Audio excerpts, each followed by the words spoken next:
We have a live now with the President of the Republic of Croatia, Kolinda Grabar-Kitarović, and is a speaker at this year's Atlantic Council Summit in Istanbul. She has just met with her Turkish counterpart on Thursday, President Erdogan. Welcome to the programme. What have you been speaking to President Erdogan about? I know you've just had a meeting with him a few moments ago.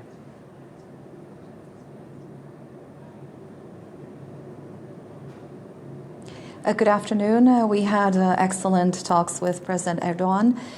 We talked about our bilateral relationship, but also our joint responsibility for the security and stability in Southeast Europe, particularly in our neighboring country of Bosnia and Herzegovina, and of course a joint responsibility to fight terrorism, extremism, and to ensure for the conditions of peace and stability, not just in the Mediterranean and Middle East region, but globally as well.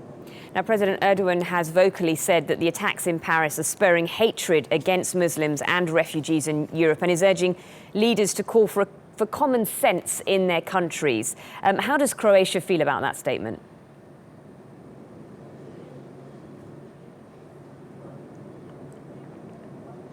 Well, first of all, we have to say that Islam is a religion that promotes peace and tolerance, and any killings of human beings are against Islam. Croatia has a very good and excellent Islamic community that is very well integrated in the society. Islam has been an official religion in Croatia now for about 100 years. And our own community has done greatly in order to promote inter-ethnic and inter-religious relations, not just in Croatia, but in our whole region and in a much wider Euro-Asian space. We look at these statements as a true warning that we have to be very mindful to avoid any xenophobia, any nationalism, any feelings that would be against migrants, that would be against any refugees who are fleeing the areas and who are the victims of terrorist and extremist policies themselves. So we do have to keep in mind that the migrant flows are a humanitarian issue, also a national security issue, but we need to find a holistic solution, a holistic approach in order to not deal just with the effects of the crisis, but with the root causes, in which is certainly poverty, extremism, illiteracy, war, unrest, etc. That is our obligation as members of the international community, as the European Union, and that is our obligation in working together with Turkey and with the entire of the transatlantic community. President Kitarović, you speak about a holistic approach, but the EU has been split on how to deal with the ongoing refugee crisis. How do you feel about Slovenia's statement saying it's going to turn back the so-called economic migrants to Croatia? Are you prepared for the numbers that may well arrive on your doorstep?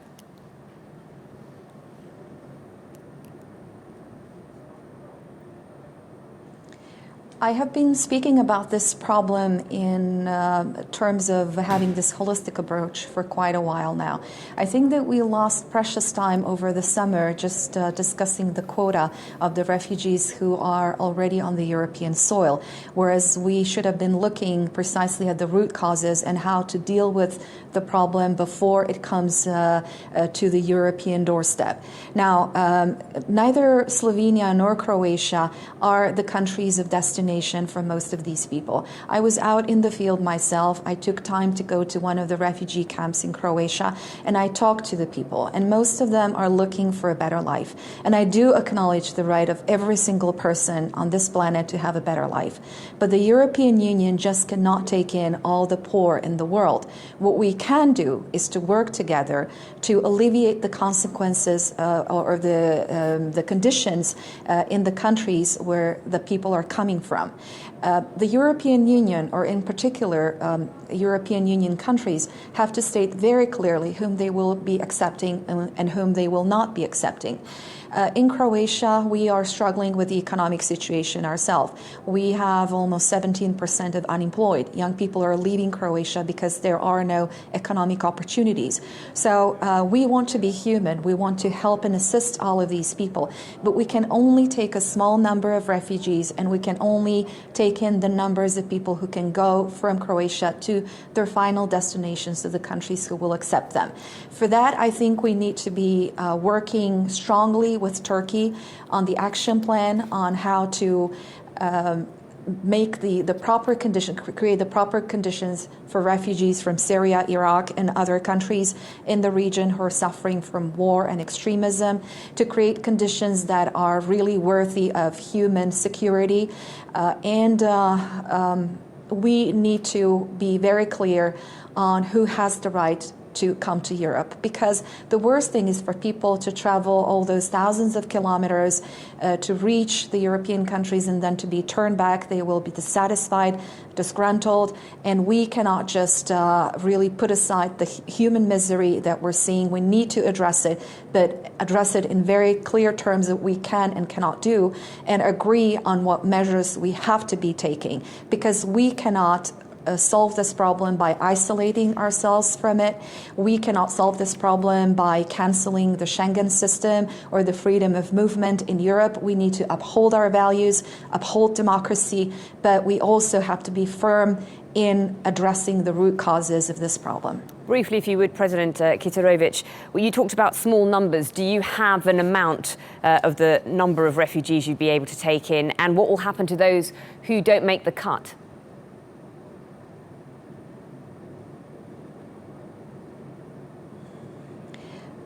Croatia has committed to take about 1,662, I believe, or so, refugees.